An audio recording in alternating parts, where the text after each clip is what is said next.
თვალის ზემოთ აპყრობასაც ვერ შეძლებენ. ენა მაგინებელთა დაიწვება და არავინ იქნება, ვინც გაუგრილებს მათ. ცვალებელთა კბილნი ანგელოზთა ხელით შეუწყალებლად შეიმუსრება. სადღა იქნება ამ დროს მეფეთა დიდებულება, მთავართა ძალაუფლება და მათი განუკითხველობა. სადღა იქნებიან მაშინ ცრუმსაჯულნი, რომლებიც განსჭიდნენ პირმოთნად, იღებდნენ ქრთამს და ცრუთ ამართლებდნენ.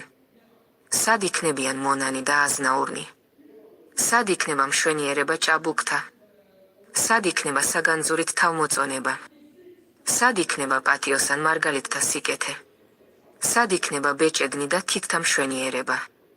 სად იქნება სანუაგენი და გემრიელი განსაცხრომელნი, ტკბილი და სასურველი სასმელები, რომელთაც სიამოვნებით იღებდით ამ სოფლად?